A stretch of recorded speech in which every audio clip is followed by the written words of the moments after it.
Dear colleagues, I'm from Institute of Magnetism and my name is Polishchuk.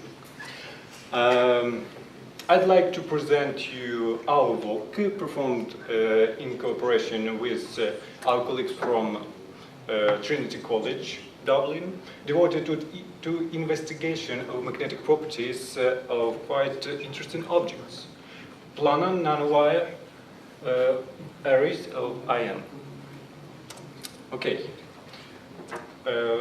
About nanowires, it was said much today, and I can add only that these objects can be used in planar electronics and in spintronics when these structures are made of magnetic material. Also, I briefly describe a technique which helps us to produce homogeneous arrays of nanowires. It is the brainchild of our colleagues from Dublin. And our part in this work is electron spin resonance experiments. The matter is that ESR is quite sensitive to nanoscaled magnetic structures, which sometimes undetectable even within magnetometry. Okay, a couple words about ATLAS technique. ATLAS stands for atomic trace low angle shadowing. It is kind of molecular beam epitaxy, and all what you should know about the principle of this technique is depicted. The two main points is first one, the presence of vicinal surface. Such surfaces, as you can see, they have step and terrace morphology. Can be achieved by annealing a surface of cut in low index orientation. Angle alpha is Muscat angle. It is cut angle. The second point is highly collimated beam of evaporating atoms. It is achieved by using large working distances, up to 100 centimeters from the surface to the evaporating source.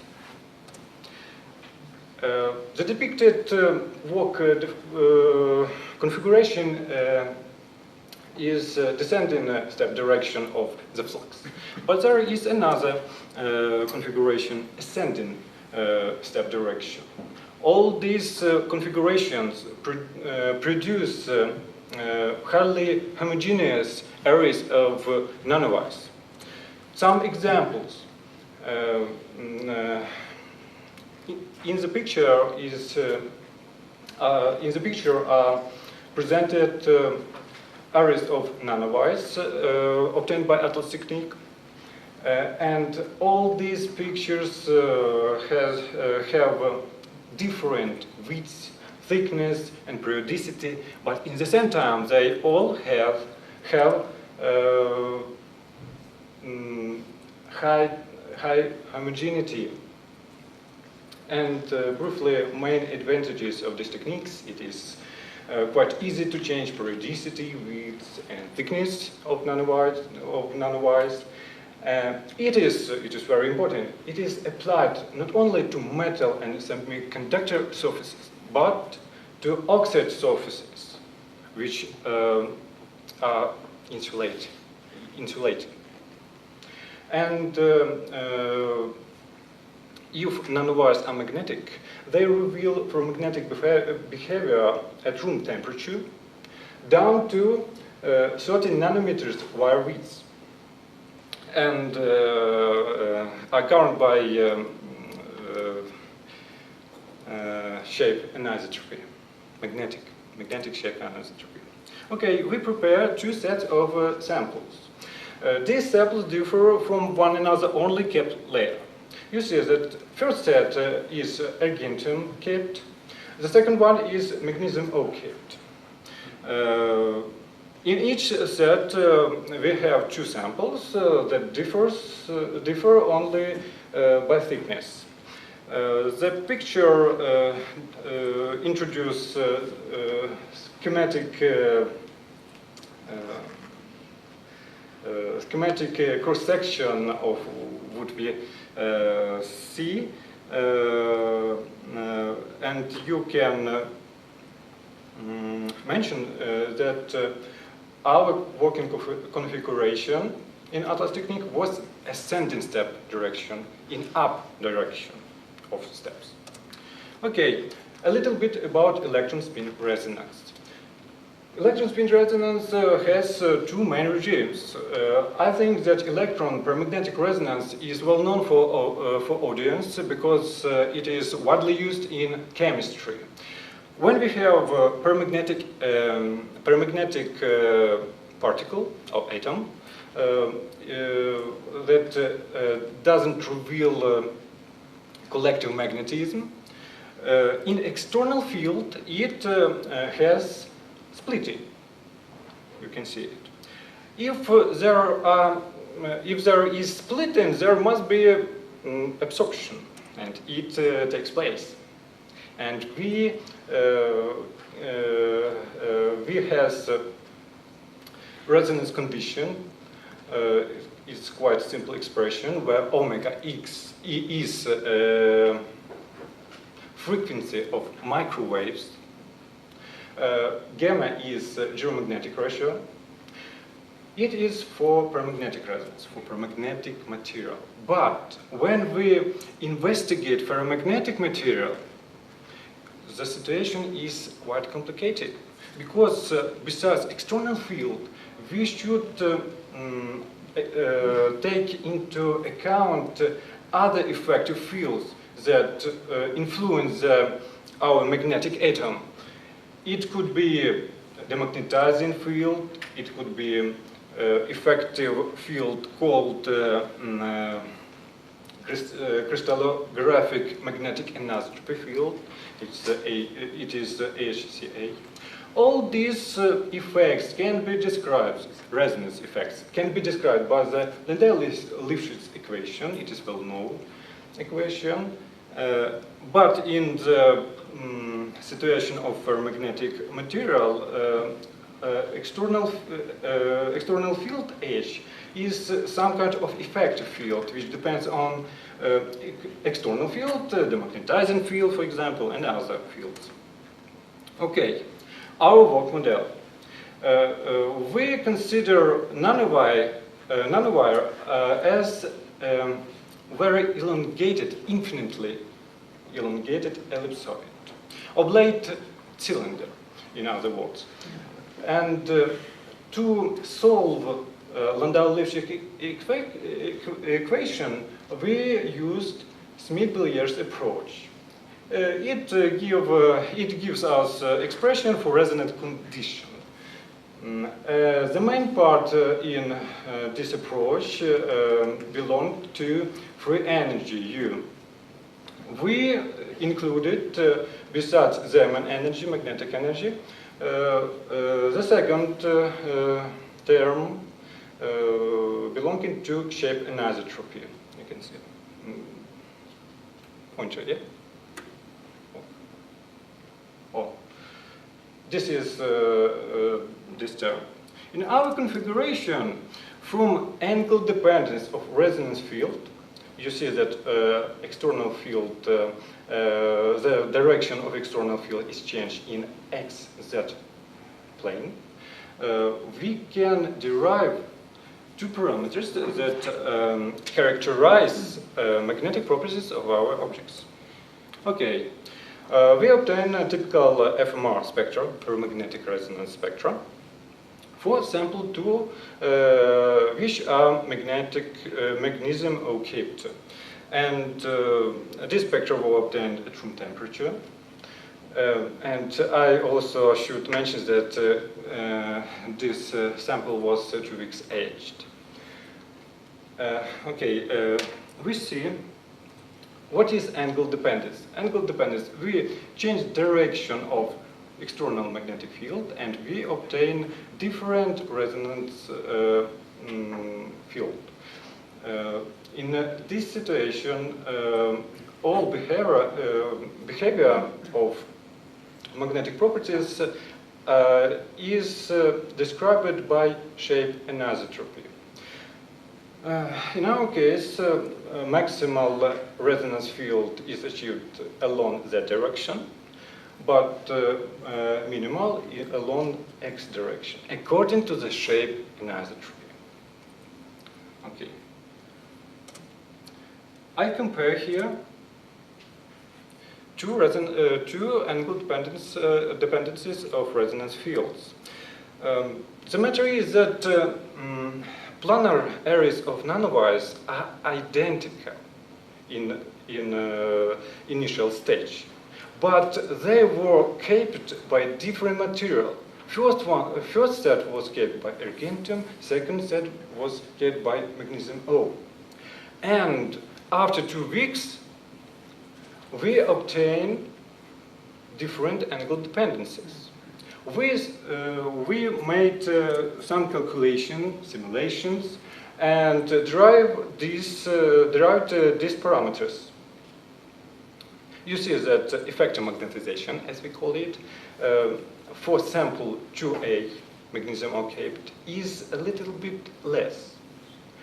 Also, form factor also is different for this sample. And the question one appears, why this difference appears? Okay, we decided to repeat our measurements 2 months later. And what we have, here I present our results for sample 2A, magnesium O capped, after 2 months. And you see that after 2 months, our angle dependence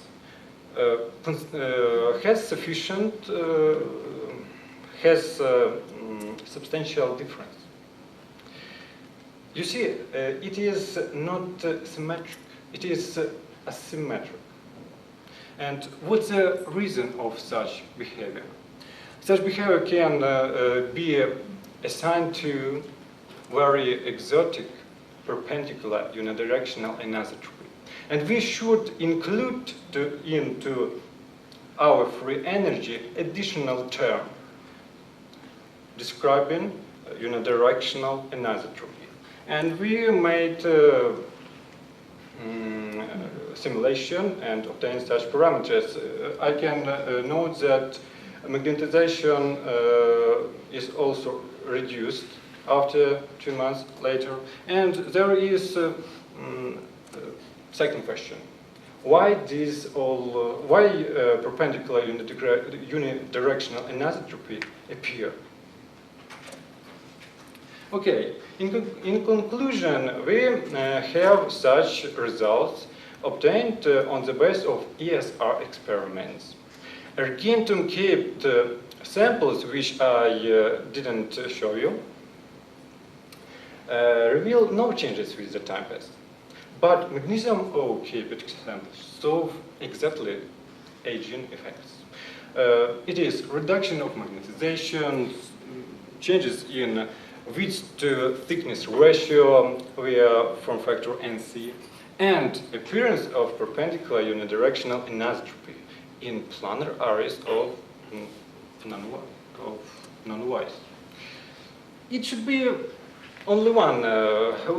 We think that there is only one reason for such behavior, and we attribute it to appearance of oxidized layer at the interface between iron nanowire and magnesium O capped layer.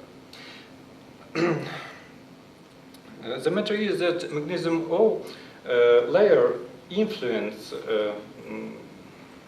this time? Yeah, 15 minutes. Okay.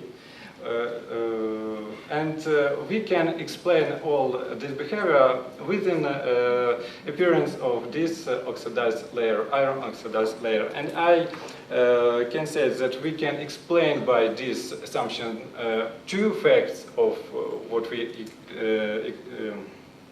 observed. But the third fact, there is quite baffling, and can be explained in assumption that our oxidized layer is antiferromagnetic. Okay.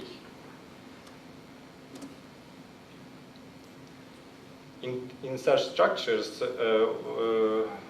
there. Okay. In such structures, we can observe very interesting effects called exchange bias effect, and unidirectional anisotropy is manifestation of this effect. It is a coupling between antiferromagnetic layer and ferromagnetic layer, and so on. I think I should finish. Thank you very much. One short question or comment, maybe. You mentioned that you start using the samples which are already 2 weeks aged. Did you try to test just prepared samples, and did you saw difference? Okay. The matter is that these samples arrive to us from Dublin, and it takes some time. But the main reason of such behavior, we catched it, I think. This is oxidation. Oxidation of ion close to magnesium or cap layer. A very short question. So did you try Mesbauer spectroscopy for analyzing your oxygen layers? Mesbauer? Yes. No. This is a straightforward method, so I recommend it to you. So if you take several layers of your nanowires and make one measurement, you would see iron oxide and its states. So okay. Quantitatively. Not we, but our colleagues from Dublin made such measurements, but it was not Mesbauer, it was X-ray absorption spectroscopy experiments and X-ray magnetic circular dichroism experiments. And I can say that there is evidence of iron O, exactly iron O oxide, which is antiferromagnetic. Okay. Thank you very much.